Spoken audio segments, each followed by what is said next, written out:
2023 Toyota Crown first look, heavy lies the question why. Lifted, upmarket sedans have been tried before, so why is Toyota giving it a go? There's a very human instinct that, when faced with a problem, one must do something. Take action, lest we possibly lose control over the outcome. Toyota isn't human, it's a car company. But humans work there, and those people seemed concerned enough about the wholesale abandonment of full-size sedans for SUVs they decided to do something about it. The 2023 Toyota Crown is that something. Programmatically, at least, it makes sense.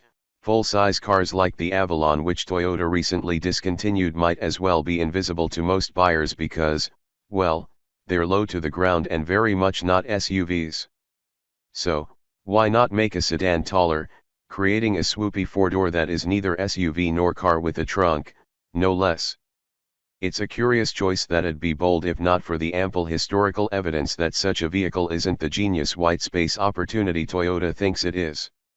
Remember AMC's Eagle sedan, or Subaru's Legacy SUS, that sport utility sedan, or more recently, Volvo's S60 Cross Country? We didn't think so. Toyota insists we haven't quite been here before. Those other lifted, SUV-ish sedans, sedan UVs, were smaller mid-sizers, and weren't created in the same fevered, SUV-crazed market crucible we're experiencing today. Oh, and this one's sporty. And a hybrid. Okay, maybe. Enough about the sedan UV stuff. What is a Crown? The Crown nameplate is not new. In fact, it adorned the first Toyotas sold here in America back in the 1950s, before fading from this market in the early 70s. All in all, it's been through 15 generations overseas, where it has long been attached to premium Toyota sedans. More recently, Toyota added an SUV version based on what we know as the Highlander, and it's expected that the Crown family in Japan will grow to include more body styles soon. Consider the Crown name appropriate, then, for this upmarket four-door, which, yes, essentially fills in for the now-dead Avalon in Toyota's US lineup. To further differentiate the Crown from mere cars or similarly sized offerings such as Nissan's Maxima or Dodge's Charger, all-wheel drive is standard. So is hybrid power.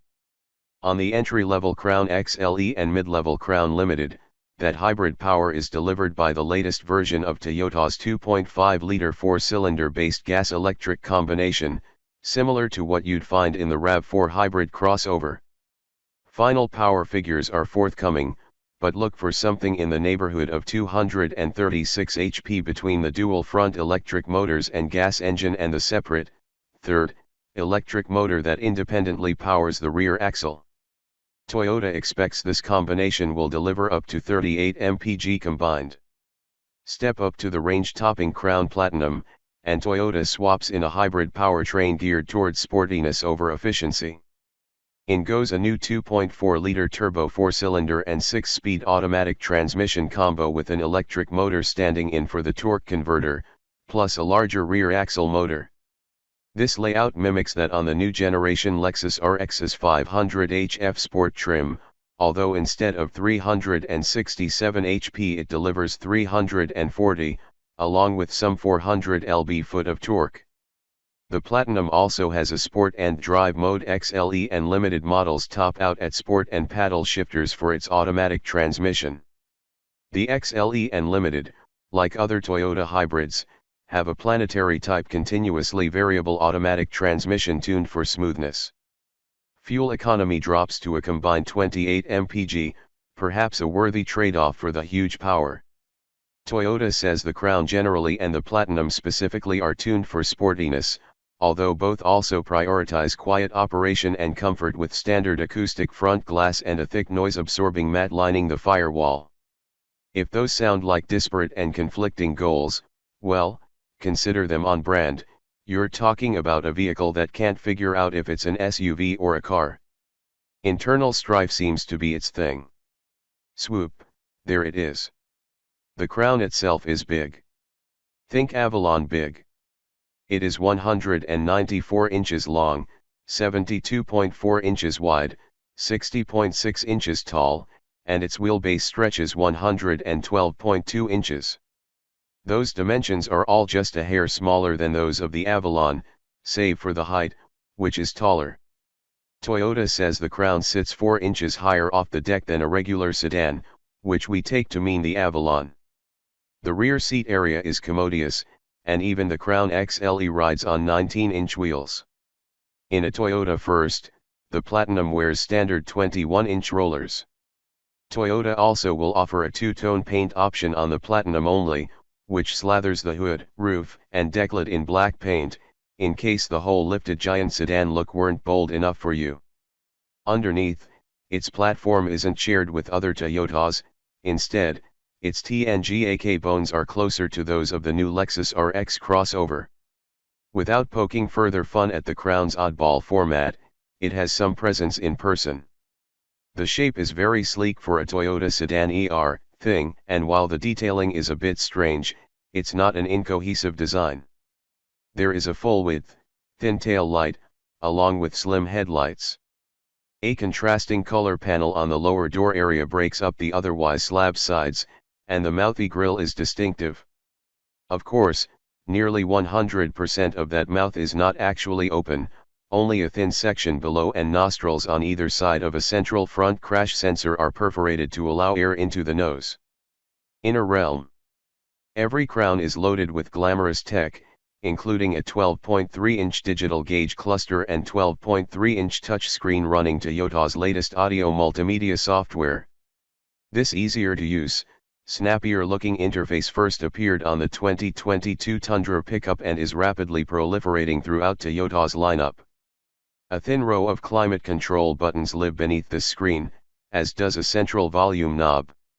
While XLE versions get a 6-speaker audio system, Limited and Platinum models upgrade to an 11-speaker JBL setup. Other niceties include standard heated front seats, ventilated and heated up front and heated in back on Limited and Up, Toyota's Softex faux leather, Limited and Up get real leather, and Toyota Safety Sense 3.0, TSS, active safety features including blind spot monitoring, adaptive cruise control, and lane keep assist. Limited and Up also get full LED headlights, parking sensors, and rain-sensing wipers. For the Platinum, Toyota also fits an electronically adaptive suspension, which can firm up or soften depending on which drive mode is selected. We poked around the interior of the new Crown and felt it was premium, but not quite Lexus level. There are some mainstream-feeling plastics on the door panels and center console, but the overall look is definitely more upmarket than you'll find on any other Toyota. One glaring issue we found has nothing to do with quality, but practicality. For as large as the cabin is, the trunk, yes, there's a trunk, not a hatch like the fastback roof suggests, feels Corollicized at best, and with an odd opening and only a small pass-through to the cabin with the rear seats folded.